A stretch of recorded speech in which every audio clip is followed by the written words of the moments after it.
Everybody got their breakfast?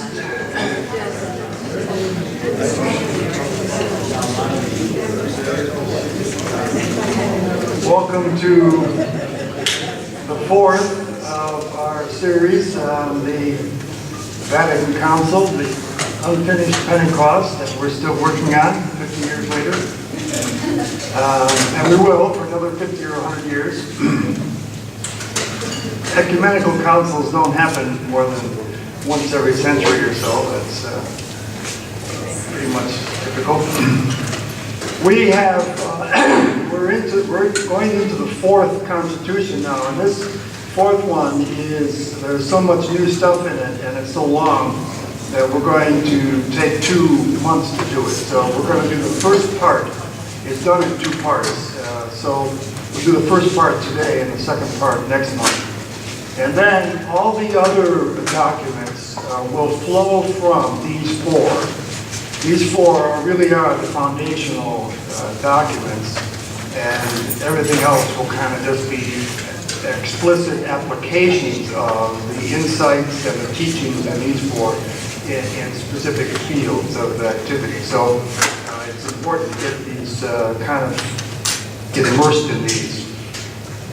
I want to spend a couple minutes just talking about the whole nature of theology.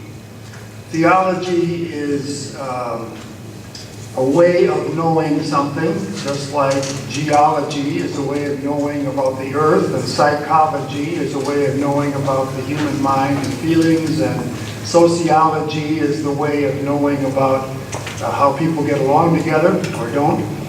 And so theology is about how we know about God, how we speak about God. Now there's a little complication there, because we can't actually get empirical data on God the way we can on what temperature water freezes at.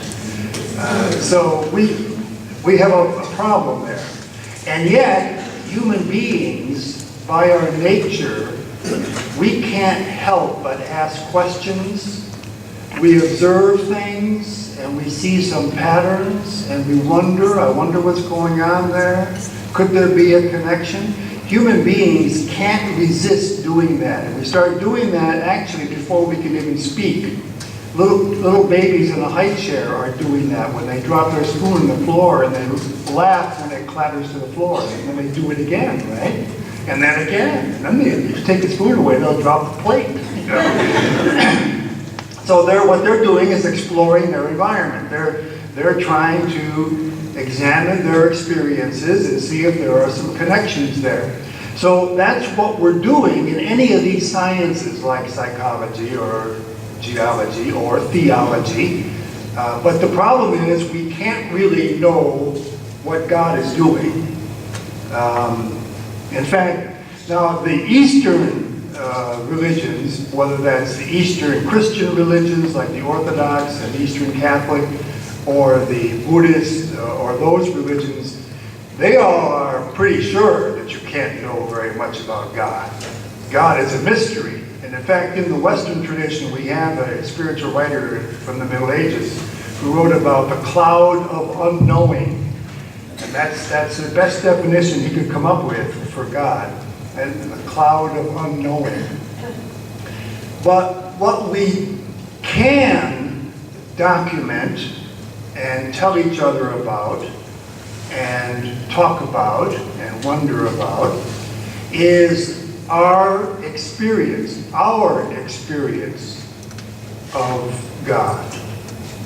Now at first it's kind of as what we presume to be God, but if the experiences keep popping up, we can continue to kind of weave them together and gradually come to a realization, oh yeah, this is the Holy Spirit here. So what we can do is study and learn about and kind of tell each other about the human experience of the divine. So that we can document. It's more subtle, of course. It isn't quite as obvious as the physical sciences, but and it's internal. But it is real, and we can, to some extent, figure out what might be happening there. So, and that's called theology. Now, when people are at this for a long time, some insights that we get, well, let me back up a minute. The way we go about this is a three-step thing. We simply have experiences. My experience may be completely unique, and as I tell anybody else about it, they may roll their eyes and say, I wonder where you got that from. And if nobody else ever resonates with my experience, apparently it's a pretty private and individual thing. But if I begin to talk about an experience and somebody else says, oh yeah, that happened to me too. Oh, and then somebody else will say, oh, well, yeah, something like that happened to me. Oh, now we've had some kind of a common experience. It may not be identical, but there's some common experience. And by paying attention to those experiences, insights kind of pop up. I wonder if that is, I wonder if that means, I wonder if the connection is, and whenever we're doing that, we are grappling with insights. So that's the second phase. Now, when you go walking your dog in the morning, I have a good experience of this every day, that dog is continually both repeating previous experiences, if you go on the same route, as many of us do, but yet there's always new things to smell and to see, right? And so they're constantly logging in their experiences, and they are remembering them, but it's strictly sensory. They're not having that flash of insight. They're just functioning at the instinctive response, stimulus and response level. Whereas we are coming to an insight is a kind of a flash of understanding. And so that's the second step. It's understanding what might be going on in our experiences. But insights come a dime a dozen. And they may or may not be true. For example, this trial that's going on in federal court now for the last several weeks, you've got attorneys on the government side claiming that there's been a tremendous amount of bribery and all kinds of machinations going on that are illegal. And they're bringing up all kinds of evidence. Just yesterday we found out that you can cram $90,000 into your pants. And they actually saw a video of somebody doing this and walking through the airport back and forth without getting stopped. Because the defense attorney said there's no way you could do that. He would look like the doughboy. What is that guy? The Michelin Man. If you were to try to do that. So you've got the attorneys on the defense side are saying, oh, that's just a coincidence, or no, that could never happen, or those guys were just friends, they were just joshing around. There isn't any insight to be drawn from this so-called evidence. And we'll see what the jury ends up saying. If the jury ends up coming to a conclusion, yes, these insights do fit together, then they can form a judgment, X, Y, or Z is guilty of something. Or they may have to say, no, these various things that were presented, they're just haphazard and random. There isn't any insight to be drawn from that. We declare not guilty. Notice that in English common law, we don't expect the jury to know who did do something. If they say something and someone is not guilty, that simply says, all we can say is, this guy didn't do it. So you ought to be out looking for somebody else. We don't know who did, and we don't know how it was done, but this guy didn't do it. That's all the jury has to do. That's called an inverse insight.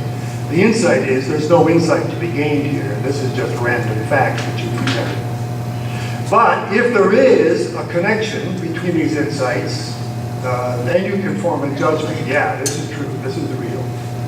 Now you know something. You don't know anything. You don't know it until you come to that point of coming to what we call a realization. you make real. It has become real for you. This formula is a real statement of how gases work and how water is freeze and that kind of thing.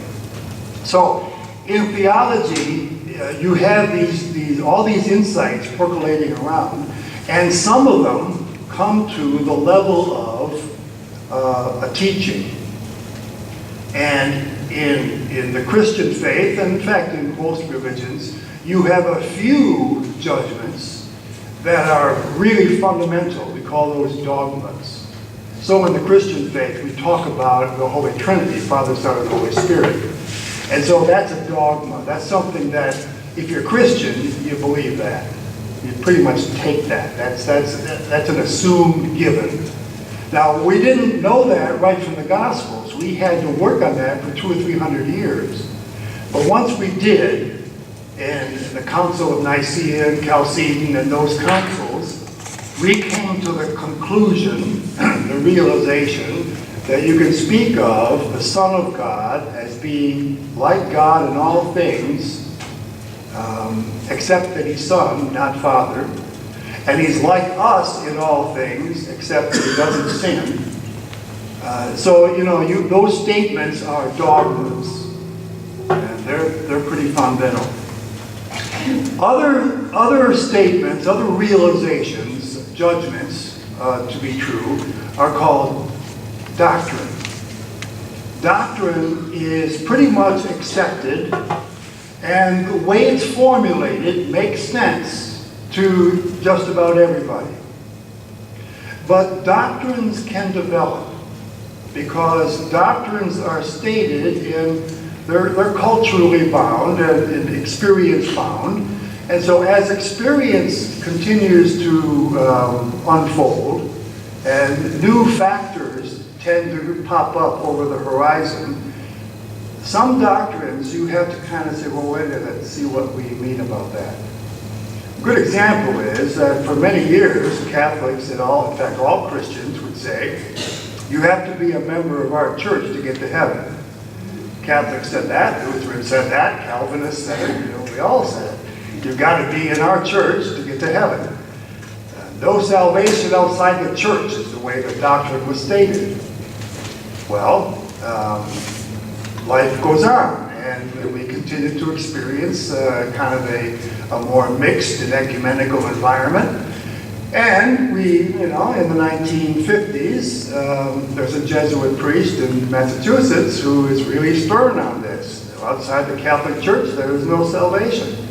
If you're not Catholic, you can't go to heaven. Well, Pope Pius XII was a little worried about that. And so he got a couple theologians to think about this and work on it, and they came up with a conclusion, no, you can't say that. We don't know what the mystery of grace is. The church is the normal way of salvation for us, but we can't say that you're not going to go to heaven if you're not a Catholic. So Father Feeney, you got to stop teaching that. Well, he wouldn't stop teaching it, so he found himself outside the church, which is kind of ironic. And now he himself is in danger of not going to heaven. He personally was reconciled before he died, although there are a little group of followers who continue to be in his following, but they're becoming pretty much the dying off. In any case, that's a case where there was a development of doctrine. So the notion of saving grace being quite universal and beyond the limits of a given church, that's a development of doctrine. We come to a new understanding. The basic issue is still there.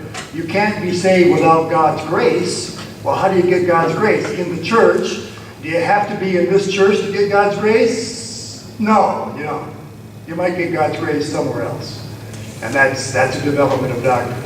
So that happens. Doctrines can shift, they can change, they morph, they deal with the same issue, but they approach it from a way that's more intelligible, because our experience has actually moved some.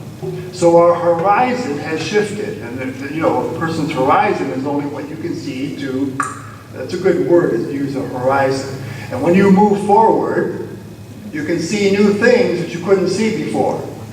But you can't see some of the things that were back here. You may remember them, and it might be useful to remember them, but you can no longer see them. And now they're kind of a historical artifact. But that might help you understand what you're seeing now in the future, but it might not be the same. So you have to be cautious about simply forcing the previous experiences and the previous understandings onto the new data that's emerging as you're moving forward. And so that's underway. This document of the Church in the Modern World is precisely about that, about the movement forward, about recognizing new data and coming to somewhat new understandings. Now, I give a little quote in the outline that I sent around. There's a little quote here, very helpful, from Pope Benedict just this last summer. 2 years ago, Pope Benedict called together all the bishops. I think Orthodox bishops may have joined this. Did they? I think so.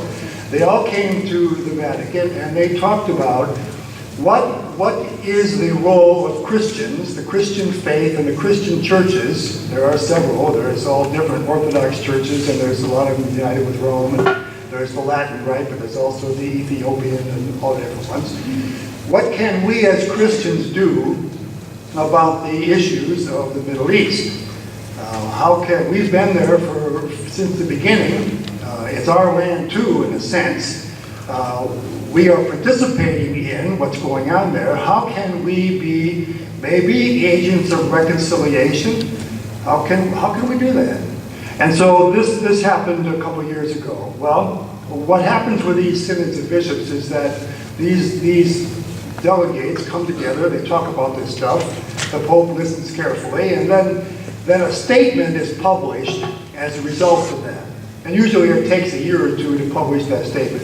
So in this case, he published the summary of that meeting just last July when he went to Lebanon.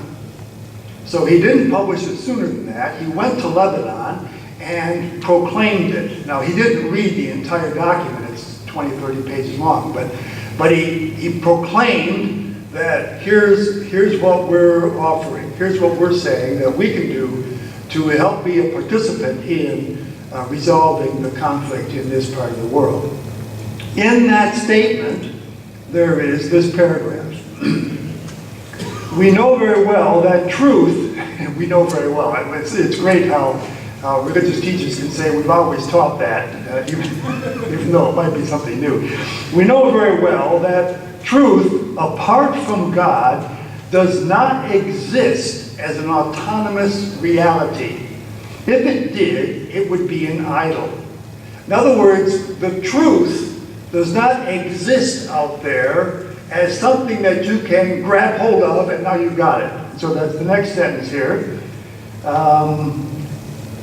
It is not fitting to state in an exclusive way, I possess the truth. The truth is not possessed by anyone. It is always a gift that calls us to undertake a journey of ever closer assimilation of the truth. In other words, there's this journey toward the truth, and people of goodwill are on a journey of closer and closer assimilation of the truth, but that's presuming that we Christians can approach and accept and receive and integrate the Word of God. So that's one way of doing it. The one on the liturgy goes about it just the opposite. They begin with some theology, but only spend a few paragraphs on the theology of liturgy, and then the rest of it is all reforms. Because of what we've discovered here, because of what we've proclaimed here about what liturgy is, now we're going to reform the Mass. We're going to reform the breviary. We're going to reform devotions. We're going to reform all the different prayer and worship experiences that we have in light of this theological conviction that we've come to. So that one is basically about the reforms. It's more about the practical stuff. Lumen Gentium mixes the two together, and they come up with some new theology, and it's woven in with, and sometimes in this case, you can see why the Jewish prohibition in Leviticus was don't weave together different kinds of fabrics. Well, Lumen Gentium weaves together two different kinds of fabrics.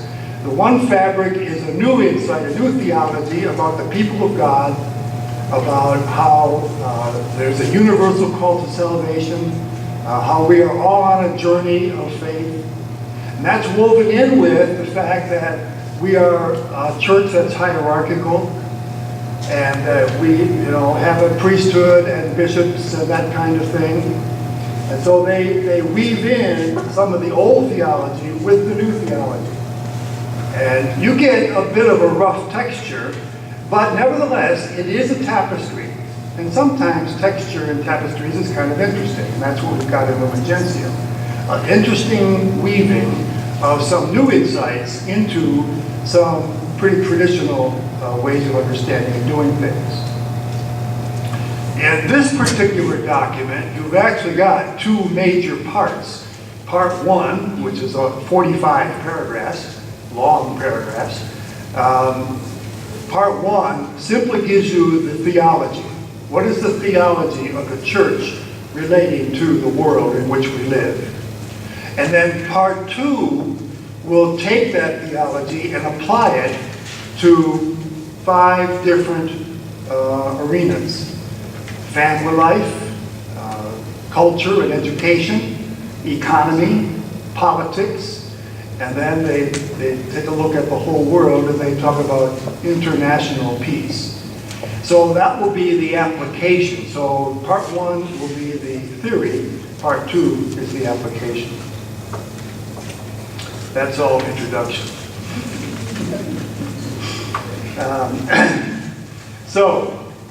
Picking up the document, the Church in the Modern World.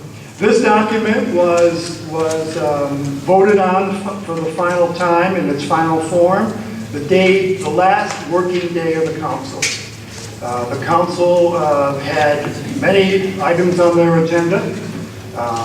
This for a while had been called Schema 17. There were they had whittled down the topics to about 20, and maybe 16, it was about 20 at that time.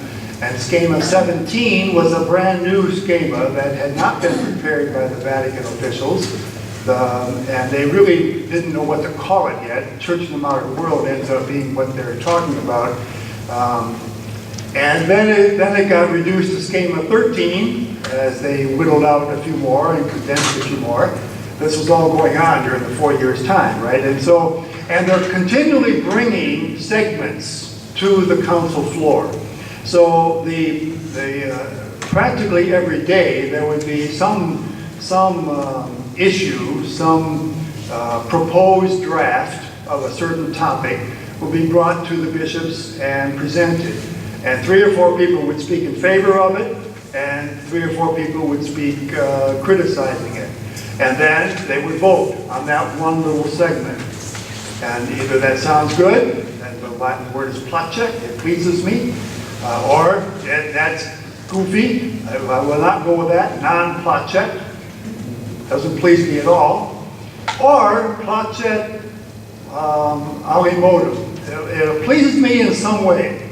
And so then you can write down what you think needs to be changed. So in other words, you accept this under these conditions, or you accept this as long as you provide for it. And so those were the very important votes, because then all of those handwritten notes on those little ballots had to be collected and read very carefully and put out on index cards. This is way before there was computers doing any of this. And then they would go back to their committee and rework a paragraph or a chapter or a statement, and then bring it back several weeks later, bring it back and say, okay, how does this sound? And they were doing that with all of these documents. And so this one underwent that, and of course they got started a little bit late. They didn't hardly get started with this until the second session. And so they have the second session, the third session, and then the first part of the fourth session to keep bringing back more and more of this, a conversation of trust between us even and those who do not believe in God. That there would be some, because we are also concerned about some of these issues you're raising. You are raising legitimate issues about the meaning of life and about the purpose of various social organizations or the lack of purpose of them. And so we can sense that. We can hear you in terms of this search that you're on. 21.7. Our message is in harmony with the deepest desires of the human heart when it champions the dignity of human calling and restores hope to those despairing of higher dignity. Now, also in the academic world, you have the atheistic existentialists, Sartre and Camus, and these people who proclaim to be atheists and in an intellectual way propose that atheism is a better way to live. So this is an issue that they're conscious of. And you'll notice 22.5 near the bottom of that box. This applies not only to Christians, but to all people of goodwill in whose hearts grace is secretly at work. So of course, we believe that God loves everybody, even atheists, right? So since Christ died for everyone, since the ultimate calling of each of us comes from God, is therefore a universal one, we're obliged to hold that the Holy Spirit offers everyone the possibility of sharing in this Paschal mystery in a manner known to God. Now, notice that Pachymenteris had addressed his statement, but on the 23rd, to people of goodwill, all people of goodwill, yeah, even atheists. So this is an interesting statement. They realize how important it is, and they want to enter into conversation with atheists. Now, truth be known, the typical atheists are often on a jag. They've got a chip on their shoulder, and they usually don't even engage in conversations with believers. So that becomes part of the problem, that they feel there's nothing we have to offer them, so they don't even want to have conversations. So people like Richard Dawkins and Christopher Hitchens would be the two contemporary, the so-called new atheists. They're both English and British. By the way, Christopher Hitchens has a brother, Peter Hitchens. Both of them raised in a non-practicing but nominally Christian home, Anglican home in England. Went to the same boarding schools that all educated young men went to. By the time they were 18 or 20, both of them had become atheists. And so Christopher spends the rest of his career arguing that there is no God and religion is just a lot of waste of time. His brother Peter has a conversion when he's about 30 years old. And he realizes, living in Russia, by the way, that was kind of the thing that turned him around. And he realized here's a culture that has tried now for 30 years or so to really live without God. And he's realizing how sad life is there as a result of that. How urgent it was among the ordinary folks to somehow reclaim the Orthodox Church that had been suppressed for so many years. And so he comes to the realization that people need God. And he actually was standing before a medieval painting, forget what artist it was, that happened to show one of these fairly gruesome scenes of the last day, right? The last day of judgment. And all these people kind of falling off the cliff into hell. And interestingly enough, all these poor souls are all naked. They're all unclothed. But even though there's many of them, and they're very small, he got up close to this picture, and he realized this artist had taken the trouble to really portray the actual personal expressions on the faces, and he saw his own face in these different people who were cascading over the cliff, right, into hell. And he realized that he himself was in danger of doing that. that he was kind of taking his angst and turning it against himself, and taking his arrogance and becoming stupid over it. And the fact that they weren't clothed, you know, everybody can see themselves there. You don't have to live in the 17th century Holland in order to identify with these characters. So he marries a woman who was not raised in a Christian church at all. She was raised in a totally atheist family. And he accompanies her through the RCIA, or the Anglican equivalent of the adult initiation of adults into the church. And so he currently is a practicing Anglican. And he's written a book about that. So his name is Peter Hitchens, The Rage Against God. And that's his answer to his brother, basically, and to all the atheists of that ilk. So, in any case, that's the kind of conversation that is helpful to see how we can do that. And truthfully, you know, nowadays, what's happening right now in the United States, when they take polls, almost universally, for as long as they've been taking Gallup polls, 97%, 96 or 7% of Americans have said that they believe in God, and most of them have identified with some church until the last 15 years or so. Suddenly you've got this spike in people who say they don't believe in God at all, or that they don't practice any religion. And among the younger generation, this is something like 20 or 30% of people who say they're not affiliated with any religion. So this is becoming a sudden reality in our own church that the bishops were predicting and working with here. Whether or not our particular generation of church leadership is dealing with that, it remains to be seen. My personal humble opinion is that the new translation of the Mass is not going to do much to bring many of these people into the church. Gregorian chant, I don't think is going to do it. So we have to think of other strategies, I think. This new evangelization that we're talking about is directed toward people who once were Christian and have drifted, and now we're hoping will be called back. Well, there has to be a language that speaks intelligibly to the younger generation. I think that's a major concern that we have. So it's interesting that this statement from the bishops makes an issue out of atheism. From a positive point of view, the dialogue is important. And their anxieties, their concerns are our concerns as well. And we want to help figure out what these questions are about.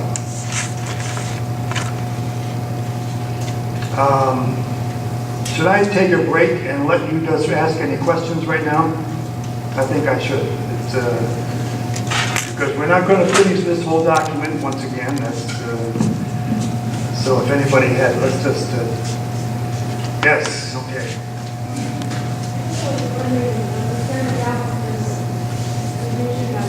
Horizons and different ways of seeing the horizon. And I guess I was wondering if the mass exodus from the Catholic Church isn't that people who are leaving are seeing a different horizon from what the institutional church is.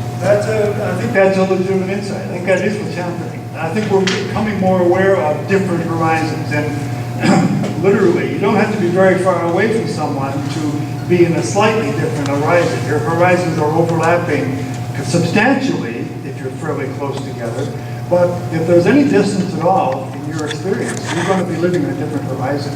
And you've got to be willing to find that area where it overlaps. Because there will overlap to some extent. If you can see each other at all, it must be overlapping to some extent. But there may be lots of new insights in the other person's horizon that you cannot see from where you're standing. And so, yeah, that would be appropriate to just think about it that way. Using that model, I think that is helpful. But it means you've got to get off kind of doctrinaire saying you've got to believe this and this and this before we even can talk to each other. Tying in with that, I think we no longer have the social pressures we had, say, 20 years ago about accepting my horizon because I said so. Yeah, that's right. And even church leaders have to accept that. Now that's the trick of preaching. You're a deacon, so you know that every time you preach, you've got to be able to get in the people's shoes, right? Otherwise, they're just going to be drifting off.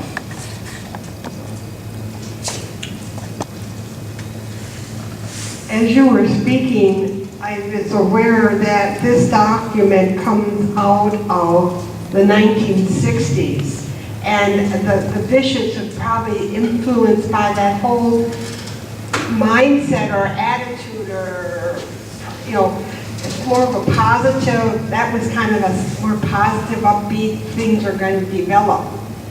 Where, and then you get into the 80s and you get into the present, and you just, so that what the bishops are saying, how is it that's impacted by the atmosphere and the attitudes that was kind of drawing back. So, you know, if you could say maybe something about how the church, or how these are interplay or reflect just the climate that we're in. Yeah, and I think they're aware of both. Interestingly enough, just the other night, Charlie Rose was interviewing the two guys who invented Twitter. And I forget their names now, young guys, and this one guy has, and they're actually inventing some new platforms besides Twitter, because Twitter doesn't do everything, so there's other things you can do. They want one where you can just propose an idea and then let other people chime into that idea. In other words, create a dialogue on a given topic. And this one fellow, with this kind of almost mystical look on his face, talks about how everybody, there's goodness in everybody. And if we can just give the opportunity for everybody to actually experience and express the goodness that's in them, this is going to be a better world.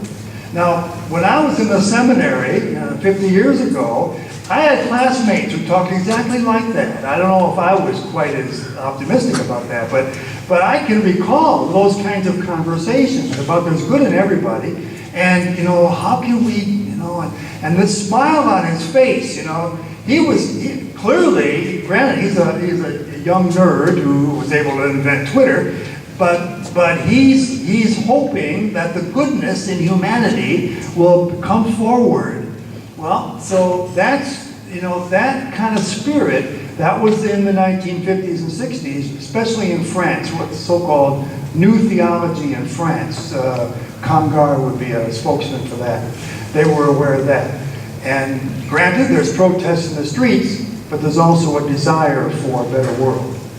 And I think that has to continue to be part of the conversation. So. It's so different than perhaps the mindset or the atmosphere of the moment. Yeah, there seems to be a kind of a worry that this is getting unruly or something. And you can't talk about that.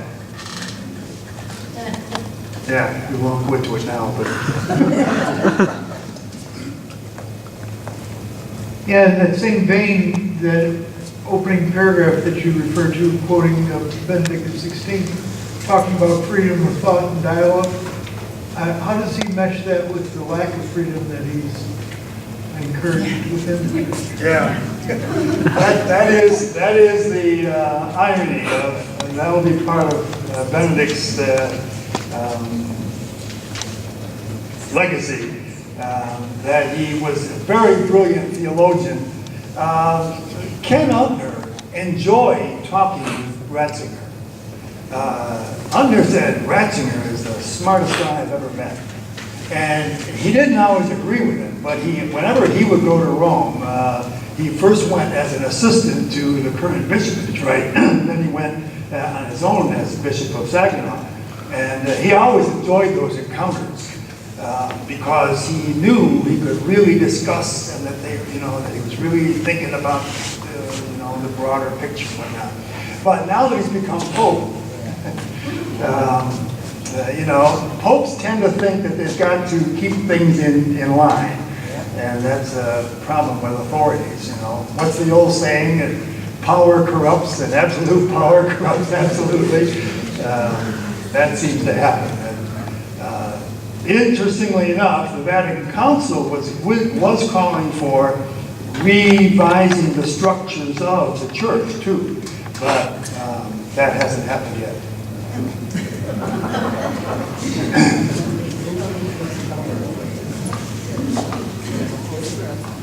Any other comments at this point? Yes. The idea of dialogue between people that includes love and listening to each other is just, if you're on Facebook, I mean, 90% of the time with Facebook, it's one of the best things because you connect with people and you see how people love each other and they love their families and just, you see so many wonderful things. But in this past election, just for example, I saw two examples of one person who was on the more liberal side, friends of mine, another person who was on the more conservative side. They both made a comment that reflected their idea. Within one day, they each had like 45 responses, which is like bizarre, because you usually only have 3 or 4 responses per comment. And for both these comments, it was so filled with hate. People hating on each other, and nobody like saying, oh, well, I'm interested that you think that, but tell me why you think that. Or there was no dialogue. It was all just hate. And actually both those friends deleted their comments, so you lost all those things. They had never felt that ever. Yeah. And then they're both wonderful people, and they were just like shocked that people would respond to them with just an idea. So people are afraid to even say anything. You don't talk politics and religion, but why not? I mean, it's sad. Yeah. And that was what these two guys that Rose was interviewing were hoping for, a platform where there could be a positive conversation about an idea. Yeah, just a brief comment on that. It's almost a epistemological thing among the younger generation. They're using the word hate sometimes to say disagree. And so it's that interchange. So if you disagree with me, you're hating on me, you're hating. No, not at all. We just have a different opinion on that. These are adults. Oh, okay, there you go. My age or young people. Okay. These are people. Yeah, I've been dealing with some young people that use the word hate or hating on in a very, very different way than current past generations have. Yeah. That's good insight to have. You might misinterpret in an email message, for example. I think dialogue on Twitter and things like that, because it's not really face-to-face, there's that tendency to be hyperbolize what you're saying or what you're thinking, because you're not really really having a dialogue. Yes. And you don't have the expression on the face. You can't let the other person know you're kind of half joking or just kind of poking in the ribs. Now, years ago when we used to sit down and write a letter, you took some time at it and you could think about, how do I want to say this, and you would try to politely phrase or put it in words that the other person would be able to read. And so when we used to write and compose a letter, we actually were trying to communicate our feelings and be open to the other person's feelings, inviting them to write a letter in return that might come back 3 or 4 months later, and then you would, come back and forth like that. But with the emails, it's so fast, you don't take the time to use proper grammar and use the proper adjectives, and you can't tell. All you can do is put a smiley face or something like that, or a frown, but that's the emoticons. And that's exactly where the emoticons came. The guy who invented those, he invented the smiley face, the colon with the parenthesis. He was aware of this, that people could write things in emails that were too strong, that didn't really mean what the person intended. So he began to use those things in this was back when email was still among college students in college campuses before they even had got onto the World Wide Web. So that was the idea there. So yeah, you're right, that kind of thing happens. But that's part of the modern communication. Well, let me continue on. On the bottom of page 3, on the What is Old, in 27.3, Moreover, whatever is hostile to life itself,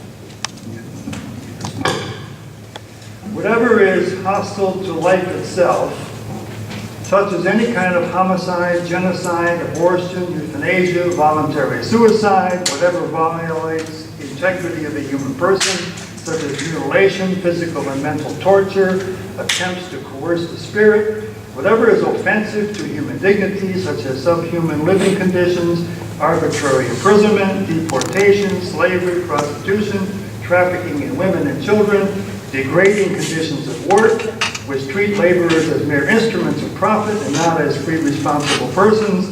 All these are a disgrace, and they contaminate those who inflict them more than those who suffer the injustice. That's a pretty comprehensive list of some of the problems that we're facing in the human community today. Interestingly enough, Pope John Paul II added one thing to that list. Did anybody know what that one is? Which we wouldn't have thought, they didn't think to put in there, but John Paul II thought it should be in there. Capital punishment. He included capital punishment among these degrading tendencies. So he felt that that's immoral to have a system of justice, so-called justice, that includes capital punishment. And of course, as we're going through, practically every week, you see a case of somebody else that has been found innocent because the DNA is proving he couldn't have been there, and that kind of thing. So it's mainly DNA evidence, which up until now is not yet readily available to defense attorneys, but gradually they're trying to make sure that can be used. So capital punishment is an issue, and JP2 thought that we should add that to that. Now, so in other words, he didn't change the Second Vatican Council document, but he writes an encyclical that uses this same list, but includes capital punishment. There's another case of development that goes on continually. By the way, somebody was asking before that we started, what between the Catholic Church and the modern world would have been completely opposite to the Church in the Modern World statement. So many of the things that are in the syllabus of bearers, we no longer would agree to.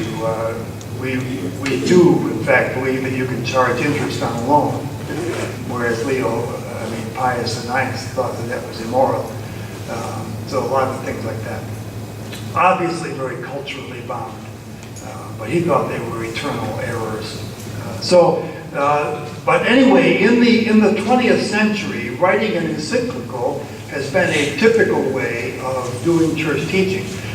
Pius XII invented a new method, and that was a radio broadcast.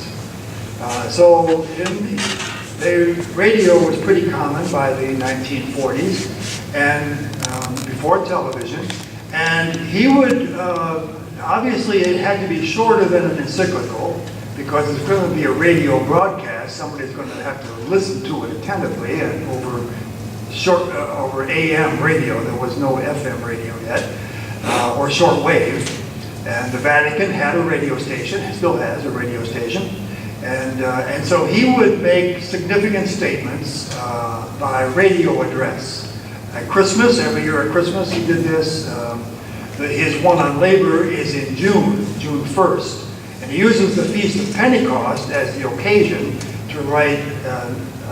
to speak a radio address based on the anniversary of Verum Novarum in 1941 about working conditions. So this is a common method of teaching. They're not infallible. They are a discussion that is useful for the current age. And so you may disagree with some things in an encyclical, or you may be inspired. You may be both inspired as well as disagree with some of the things in it, and that's life. So they do express doctrines, but doctrines are not infallible, and they may be an expression of a certain doctrine. So that's what an encyclical is. These statements are all conciliar statements. So what the council is doing is taking material from not only the ancient teachings of the church and previous councils, like Trent or whatnot, but they also take some encyclicals and they'll quote from those encyclicals and put them in here. And when they do that, they're raising it to a different level. So an ecumenical council has a more dominant and permanent presence in church teaching. Nothing in here is technically infallibly stated. So technically, this is still just doctrine, but it's not dogma, in other words, but it's doctrine spoken from the collected wisdom of the bishops, all the bishops of the world, all considering these things together. And so for that reason, it has an importance that transcends the day-to-day events of life.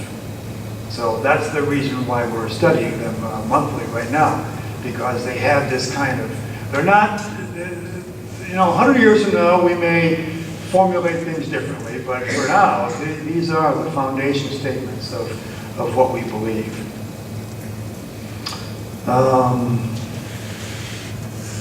Notice page 4 of the notes, near in the top box under number 30, the second paragraph of number 30. Our responsibility, before that, number 30. These profound changes, they're talking about various changes in life now, that no one can indulge in a merely individualist morality. This is an important statement because for most Christians, not just Catholics, but Lutherans and Presbyterians, and most Christians look upon morality as being a personal, individual responsibility. Very little sense of social responsibility. Now, Aristotle said you've got 3 levels of responsibility. A level to yourself, in that sense of integrity. You have to search for personal integrity. You have a responsibility to do that, to make yourself be an authentic person. You have a responsibility of fidelity to the people in your family and your immediate community, where you bump shoulders every day and where you work together and live together. That's a kind of a pact of fidelity that you have. And then you have a responsibility of justice to the whole common good, as far as you can see, as far as there is contact.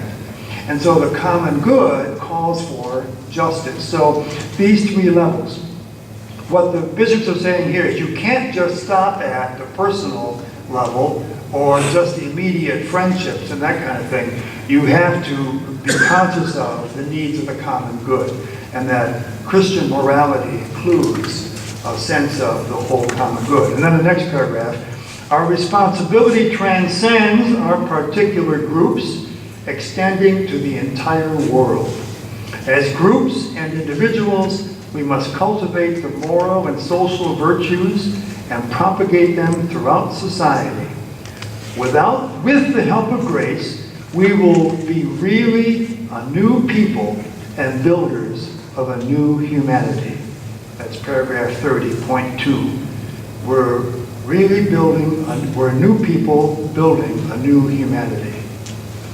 Fairly optimistic statement, a challenging statement, but quite positive in the sense of its ideals. In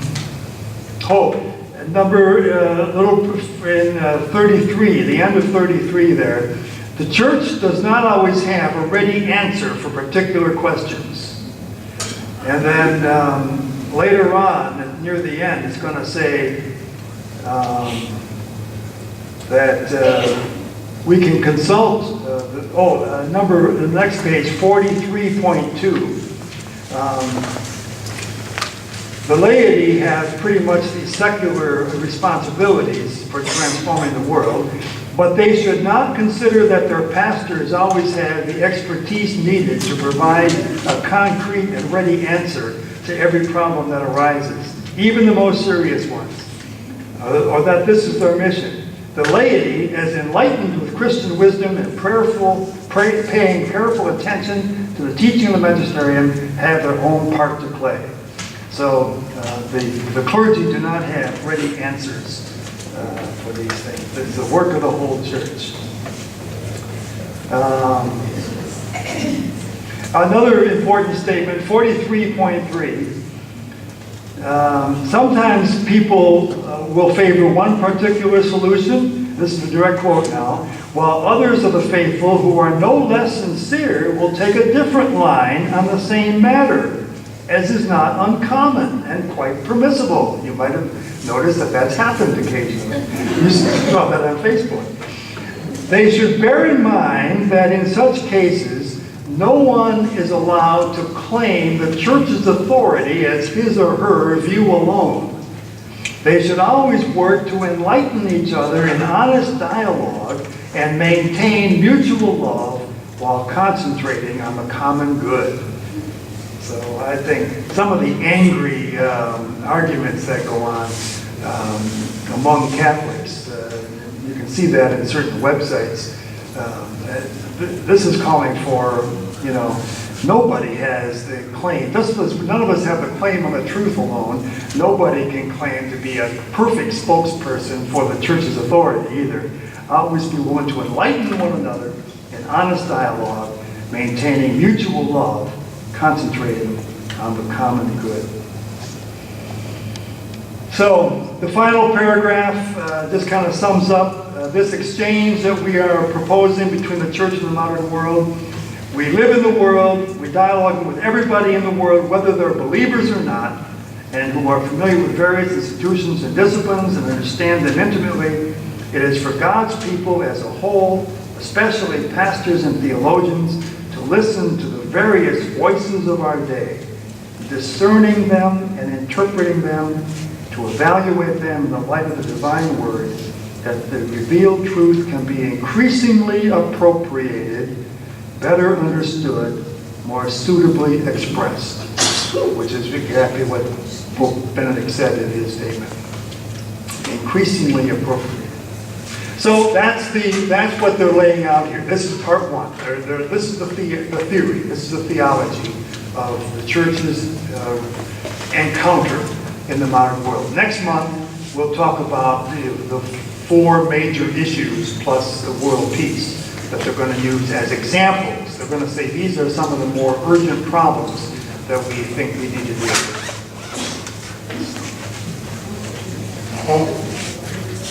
All right, well, it's past 10:30. Yes. I'd just like to make a brief announcement. January 19th is a women's prayer breakfast. Here's the information. I used to teach junior high. I just thought I had that. On January 19th, we're having a women's prayer breakfast, and here's some flyers if you'd like to take them, and invite some of your friends and neighbors to come. Annalise Sinnott, who's a Dominican, is our presenter. And speaking of Dominicans, we have a tradition called Disputatio, where we come together and have conversations. And that's it, because we are going to be disputing. However, when that's over, we are still sisters, and we offer a sign of peace.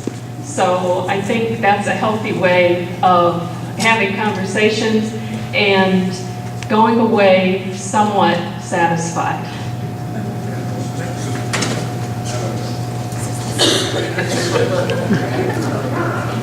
Hi, my name is Ronnie Dean. I'm a member of Christ King Parish.